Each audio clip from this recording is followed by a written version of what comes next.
Remember when I said earlier, I've never seen so many cowards and black men in this business? When I mentioned earlier that I've never seen so many black men and cowards in this industry, I would have to include my brother Tyler Perry. You see, he seems like a normal guy, but you know something is wrong, but you're not sure why. They even ask him what he used to do when he says he was a pip and make fun of it. Almost everyone in Hollywood is familiar with Tyler Perry. He is the man behind the media franchise, the founder of his own studio, and a billionaire who is frequently praised for telling inspiring black stories about how he rose from humble beginnings to create one of the most prosperous production empires in the world. On the surface, it all appears to be a perfect success story, but what if I told you that beneath that glossy public image lies a much darker reality? Denzel Washington and Samuel L. Jackson, two Hollywood icons, have lately stepped forward to reveal the hidden side of Perry's empire, which many people refuse to acknowledge. It's true what they say: when the devil ignores you, you know you're doing something wrong. We put too much pressure on Tyler Perry. He's not putting anybody on or what they're going to be, but put your people on. You may be wondering why people keep claiming that gatekeepers Jackson and Washington, who have decades of experience in the industry, aren't just tossing out accusations. They know firsthand how it works. But wait, that's not the diplomatic answer. That's a fact. If it's not on the page, I'm not doing it. Despite his positive image, it is purported that Tyler Perry exploits young actors by ensnaring them in unfavorable contracts, overworking them, and stifling their potential. They claim that Perry conceals this predatory behavior behind his wholesome and inspirational persona, leading one to wonder what the true cost of Perry's success is. It's time to take a closer look at the man behind the mask and what's really going on behind those curtains. These claims are serious and have the potential to shed light on the darker corner of the entertainment industry, where success and power frequently come at the expense of the weak. Is this the story that Hollywood has been hiding for a while, or is there more to it than meets the eye? Studio gates, a lot of what we see on TV and in movies these days, even if it's well liked, can be full of damaging stereotypes. This is concerning because these shows and movies bring in a lot of money, which means that people watch them and may believe what they see.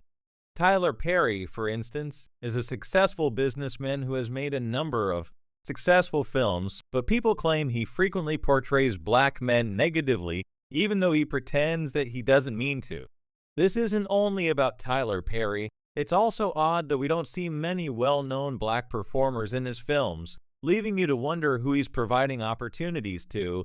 It's about how the whole entertainment industry works. Some stories and types of people are shown more than others. That's why it's important to listen to people like Spike Lee. He's a famous director who shows the real lives of black people in his movies. He's been very vocal about how wrong it is to show stereotypes, and people listen to him because he's so respected. It's not about stopping anyone from making movies, but being careful about what we show on screen. We need to make sure everyone has a chance to tell their stories and that we don't show harmful stereotypes that can hurt people. We need to be fair and show the world as it truly is with all its different people and stories, while Tyler has been corrupting the entire industry. With his evil practices, people like Lee have been speaking up about what has been going on. Spike Lee and Perry too.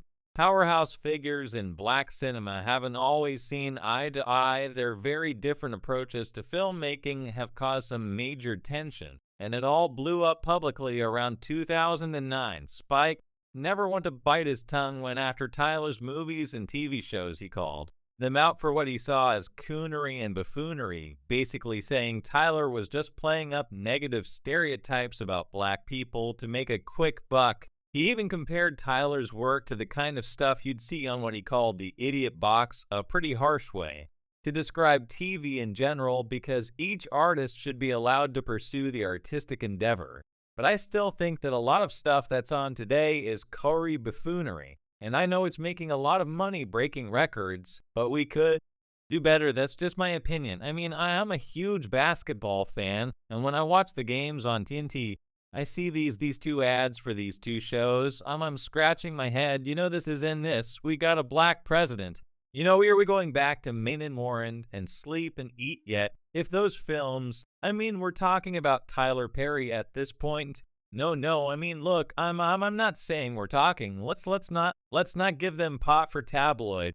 I'm not saying we're talking about Tyler Perry, but those are the shows that we're talking about. If we're talking about that, and we look at the numbers that come and see his movies that view the shows on TDBS, my question is that in fact, maybe what Black America wants to see a large part look. I hear a lot of no-law people watching. Here's the thing though, because we've had this discussion back and forth because when John Singleton, people came out to see Boys in the Hood, they did Rosewood. Nobody showed up, so a lot of this is on us. You vote with your pocketbook, your wallet, you vote with your time sitting in front of the idiot box. Although Spike acknowledged that Tyler was intelligent and skilled at captivating audiences, he wasn't comfortable with the way the character was portrayed.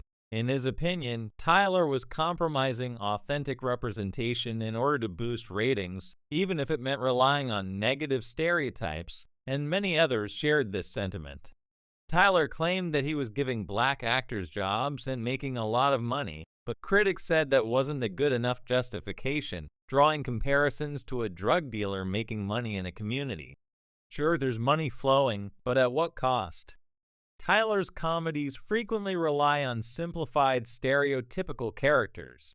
While Spike has a large following and is very intelligent, it bothers me that as an African-American director, he is disappointed that A Miracle at St. Anna won't have the same level of popularity as some of your other films. Spike, on the other hand, has always focused on celebrating black culture in a real and respectful way, even though his films don't always break box office records. Spike is all about showing love for the black community through his art. Since DVDs are a director's best friend, many people have approached me and said they really enjoy the film Phila, but for some reason they were able to see it in theaters instead of on pay-per-view on television. Despite the fact that no one attended, I still wanted to make the film because Hollywood has always ignored the contribution 1.1 African American men and women who served in the military and lost their lives in World War II. Applause. And I have become weary of watching these films over and over again because they show no respect for us. The first person to die in the military was a black guy. When asked about it during a 60 Minutes interview, Tyler let loose, sounding completely fed up with the whole thing and even telling Spike to go straight to hell. It was a heated moment that showed just how deep the divide ran between these two filmmakers. As a pioneering filmmaker, Lee set out to achieve completely different things through his art, mastering the art of political cinema through masterpieces like Do the Right Thing. But Tyler wasn't going to sit there and take Spike's criticism. Lee's films addressed challenging subjects like the violent past of America and the pervasive racism ingrained in the nation's institutions. His cinematic vision possesses a raw and powerful energy that engulfs the audience, enlightening them to various socioeconomic realities while discussing the state of black art. Each artist should be allowed to pursue their artistic endeavors, but I still believe that a lot of what is released nowadays is Corey buffoonery.